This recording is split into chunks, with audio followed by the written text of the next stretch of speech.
Hola, buen día. eh, Hola, buen día. Me da muchísimo gusto estar aquí en la Noche Iberoamericana de las y los Investigadores 2021. Mi nombre es Daniela Robles Espinosa, soy investigadora en el Laboratorio Internacional de Investigación sobre el Genoma Humano en la Universidad Nacional Autónoma de México, en su campus Juriquilla. Y hoy estoy muy contenta de estar aquí para contarles sobre nuestro trabajo buscando las causas del cáncer de piel en los genes. Bueno, entonces comencemos. Nuestro cuerpo está formado por eh, órganos y tejidos que son esenciales para mantener la vida del organismo, ¿no? Y cada uno de estos órganos y tejidos pues está formado por millones y millones de células. Ahora, si ustedes imaginan estas células, pues tienen que hacer un montón de funciones, ¿no? Por ejemplo, tienen que censar si hay heridas que deben cerrar, tienen que censar si hay infecciones, de qué manera tiene que reaccionar el cuerpo. ¿No? Tienen que hacer toda esta muy compleja red de funciones por su beneficio y por el del organismo y el del tejido, ¿no? El tejido y el del organismo. Entonces, para lograr esto, pues hay una conjunción de muchos mecanismos biológicos importantes y uno de los más cruciales es el genoma, ¿no? Entonces, cada una de estas células tiene un genoma y este genoma se puede definir como una secuencia de 4 bases. Ustedes seguramente han escuchado ya hablar de estas bases: adenina, timina, citosina y guanina, A, C, G y T. Y es la secuencia de estas bases la que nos va a poder formar genes y otros tipos de secuencias que entonces le dan instrucciones a la célula para formar proteínas y de esta manera reaccionar de manera rápida, ¿no? a lo que esté sucediendo en el ambiente o al desarrollo natural del organismo, ¿no? Entonces, estos genomas, pues el genoma es pues muy importante, ¿no? Para mantener esta información de todas las instrucciones de un organismo y pasarlos, bueno, de padres a hijos, pero bueno, no es completamente estable, ¿no? Entonces, los genomas también pueden acumular mutaciones con el tiempo. Entonces, imaginemos qué pasa cuando un organismo acaba de nacer, ¿no? Entonces, la primera célula de este organismo, por ejemplo, de un humano, pues es el óvulo fertilizado, ¿no? Y este óvulo, pues fertilizado, va a tener pues el genoma de la madre, el genoma del padre, y entonces es la primera célula que da origen. Ese es el genoma constitutivo. Sin embargo, mientras este organismo se va desarrollando, pues comienza a haber distintos procesos que entran en juego por los que el genoma puede cambiar, ¿no? Entonces, uno de estos son procesos que se llaman mutacionales intrínsecos, y esto simplemente puede ser que por ejemplo, algunas bases en el genoma sufren algunos daños con el tiempo, es natural, y pueden cambiar, ¿no? Y ser otras bases. Y esto pues causa algunas mutaciones en el genoma, ¿no? Entonces, mientras empieza el organismo, empieza a acumular mutaciones de esa manera, y mientras más crece, pues entonces empieza a jugar un papel muy importante, por ejemplo, el estilo de vida que elige la persona, ¿no? Entonces, si, por ejemplo, fuma o decide exponerse de manera no protegida y prolongada a los rayos del sol, pues entonces estos fenómenos ambientales pues también van a causar mutaciones en el genoma, ¿no? Y si las células siguen acumulando estas mutaciones, entonces puede haber alguna que gane lo que se llama una ventaja selectiva, ¿no? Y esto quiere decir que comienza a crecer un poquito más que sus vecinas, ¿no? Y se empieza a dividir y a expandir más. Y si esto continúa, pues se puede formar un tumor benigno, ¿no? Y estas células pues pueden seguir creciendo. Y pueden suceder otras cosas, ¿no? Por ejemplo, si cae alguna de estas mutaciones en un gen que es importante para salvaguardar la integridad del genoma, pues entonces se va a ver afectado el genoma y entonces pues va a haber todavía una acumulación mayor de mutaciones, ¿no? Finalmente, pues esto nos puede llevar a cáncer si este proceso pues se acelera y las mutaciones digamos caen en genes importantes para el control celular. Y finalmente, bueno, también tratamientos como la quimioterapia funcionan al ocasionar más mutaciones en el genoma de estas células pues provocarles la muerte, ¿no? Pero de esta manera entonces podemos nosotros ver que el genoma es realmente un jugador muy importante, central en pues el desarrollo de cáncer. Entonces, por esto, pues el estudio de los genomas nos puede ayudar a identificar los procesos por los cuales surge esta enfermedad. La manera en la que podemos hacer esto de manera conceptual es comparando los genomas entonces constitutivos, o sea, con el que nace el organismo, y el genoma tumoral, ¿no? De manera práctica, como no podemos acceder al genoma pues pues el óvulo fertilizado, pues tomamos un tejido que le llamamos normal, puede ser por ejemplo sangre o saliva, extraemos esas mutaciones y después las comparamos con las mutaciones que vemos en el tumor. Y de esta manera podemos identificar aquellas que fueron ganadas en el tumor para que entonces contribuyeron a su crecimiento, ¿no? Y de esta manera, identificando estas mutaciones, cuáles son, en qué genes están, pues entonces podemos identificar dentro de todo el proceso, todos los procesos que sigue la célula para regular su crecimiento, para sensar el ambiente, en dónde están esos fallos. Y eso idealmente nos indica también entonces cómo podemos pues tratar estos tumores, ¿no? Entonces esa es la idea detrás de estudiar genomas para identificar los puntos débiles del cáncer, ¿no?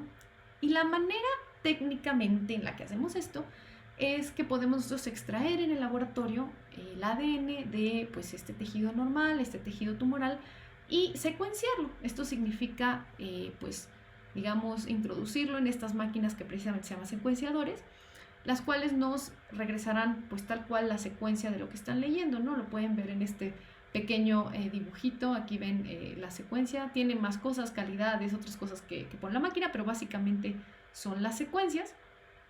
Esto se puede entonces analizar en una computadora, realizar diferente el procesamiento de estos datos y al final hacer estas comparaciones y decir, ah, bueno, mira, aquí veo una diferencia, ¿no? Entre este genoma normal y este genoma tumoral.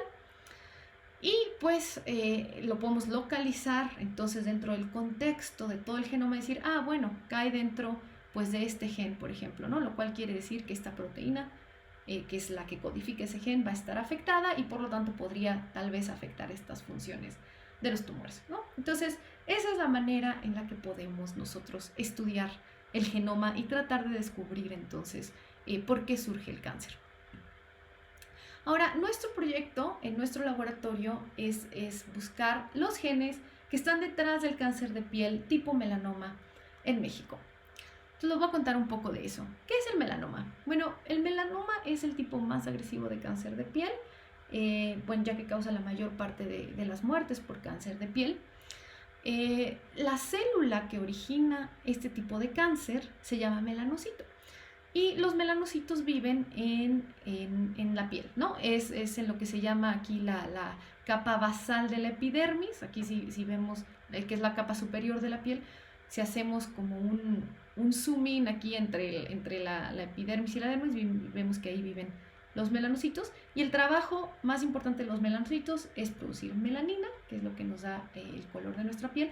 Pero esta melanina puede absorber los rayos, el componente más dañino, digamos, de los rayos ultravioleta del sol, y de esta manera proteger al genoma, ¿no? Para que no le causen las mutaciones que ya vimos. Ese es el papel más importante de los melanocitos. Sin embargo, si hay un exceso de radiación ultravioleta, pues entonces los melanocitos pueden perder el control de crecimiento, formar un tumor, y entonces pues la mayoría de los casos de este tipo de melanoma, de este tipo de cáncer de piel son causados por radiación ultravioleta.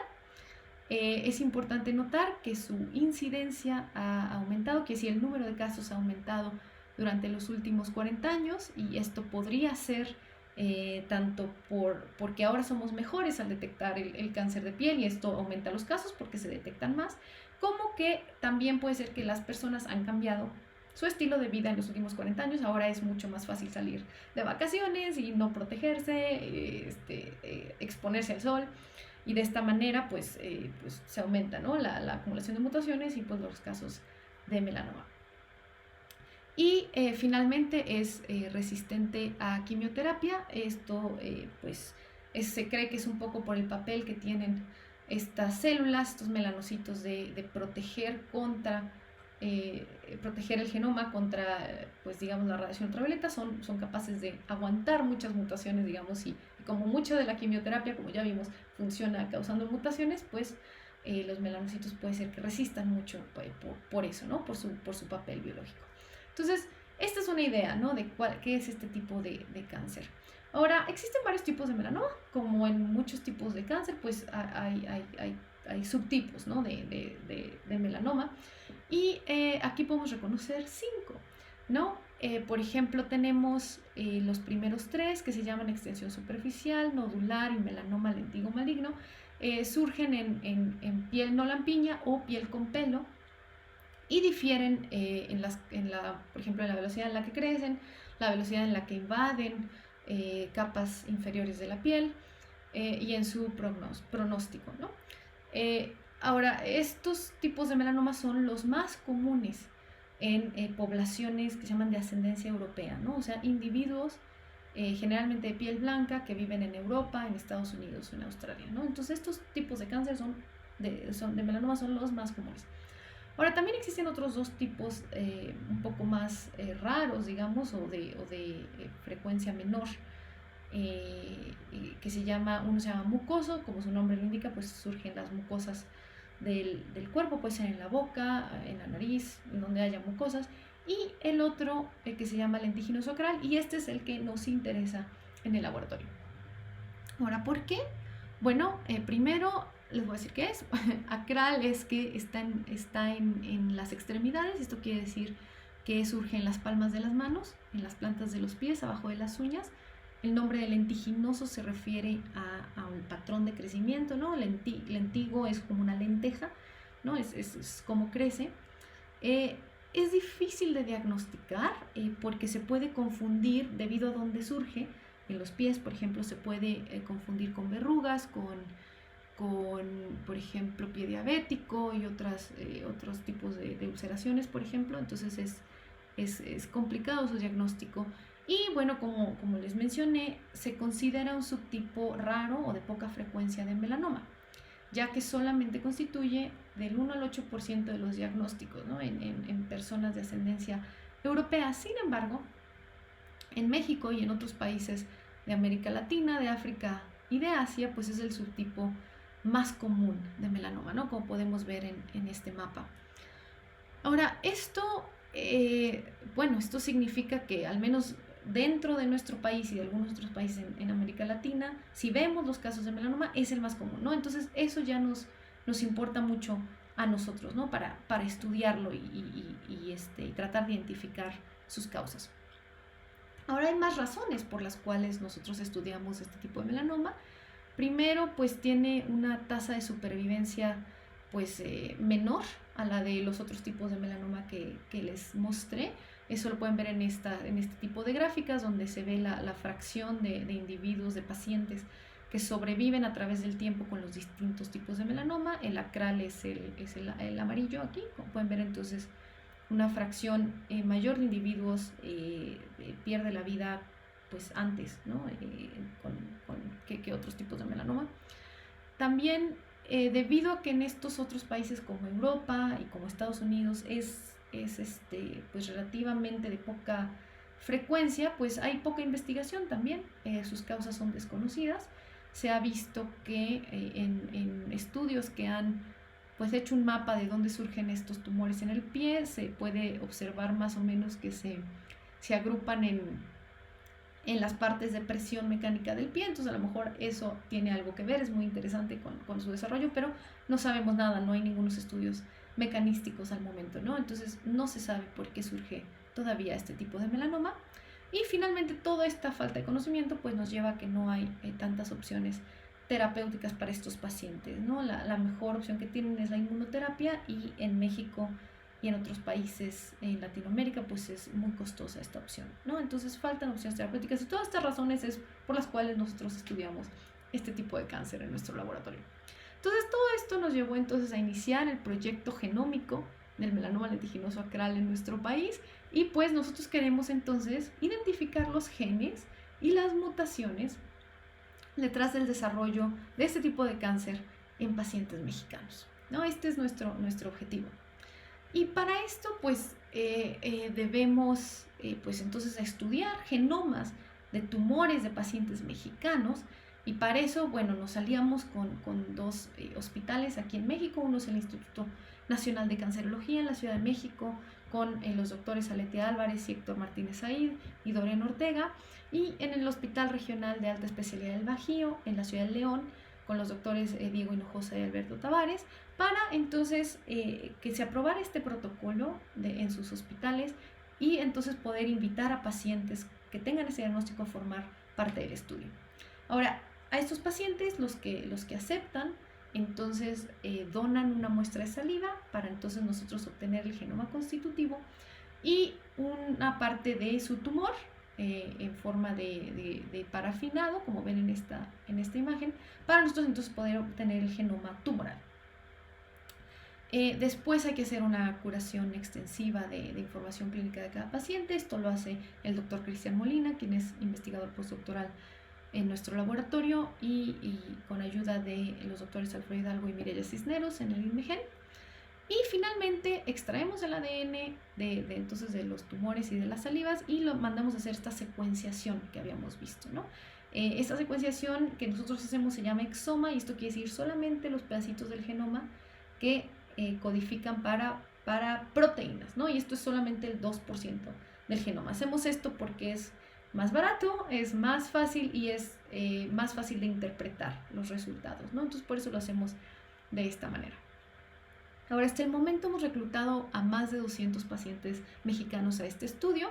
Hemos generado datos de secuenciación para más o menos la mitad de ellos y ahorita estamos analizando los datos, ¿no? Está en proceso, ya que el procesamiento de estos datos pues es complicado, es largo, ¿no? Y tenemos que revisar muchas cosas, por ejemplo, que no haya contaminación, que las muestras no hayan sido intercambiadas, qué problemas mete que se hayan hecho estas parafinas de los tumores, ¿no? Porque eso también afecta a los genomas, la integridad de los genomas. Entonces, estamos al momento haciendo todos estos estudios, pero yo les puedo aquí contar un poco de los resultados preliminares que tenemos. Entonces, aquí les estoy mostrando el perfil, lo que se llama el perfil mutacional de estos tumores en pacientes mexicanos. Este trabajo fue hecho por Patricia Basurto, que es estudiante de doctorado en mi laboratorio, ¿no? Entonces, lo que ven ustedes aquí, en esta pues, gráfica, es cada columna es un tumor diferente y cada renglón es un gen, ¿no? Y si ustedes ven coloreado ese cuadrito, quiere decir que ese tumor tenía mutaciones en ese gen, ¿no? Entonces podemos nosotros ver que hay 3 genes que están mutados en mayor frecuencia, se llaman BRAF, KIT y NRAS. Estos genes son importantes para el crecimiento celular, entonces esto nos indica cuáles son las funciones que están alteradas en este tipo de cáncer. Abajo podemos ver diferentes variables clínicas como el tipo de tumor, si estaba ulcerado o no, dónde estaba el tumor, el sexo del paciente, etcétera, ¿no? Entonces, lo primero que vemos es que menos de la mitad de los tumores tienen genes mutados que ya se conocen, que son importantes en melanoma, ¿no? Y esos son estos que les mencionaba, BRAF, KIT, NRAS. Entonces, bueno, ya vemos que más de la mitad de los tumores, pues no sabemos todavía que los está conduciendo, ¿no? Que se llama. Ahora, también tenemos algunas muestras múltiples del mismo paciente y bueno, podemos ver que los perfiles genómicos del mismo paciente de diferentes tumores, ya sea uno que se llama primario, que es el sitio inicial del tumor, contra una metástasis, a donde se extendió el tumor, pues son muy similares.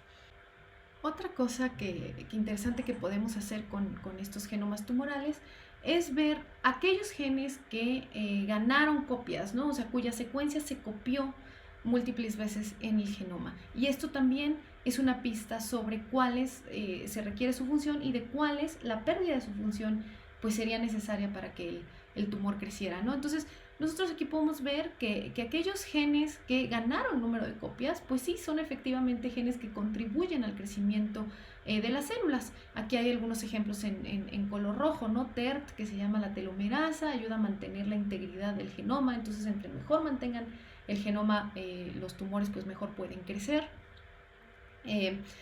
Por ejemplo, algunos de ciclo celular, que entre más copias o más función tengan, pues más rápido ciclan, ¿no? Entonces eso es bueno para los tumores que están bajo presión selectiva, mientras que algunos otros genes, que se llama, por ejemplo este que se llama CDKN2A o este que se llama NF1, son lo que se llaman supresores de tumores, ¿no?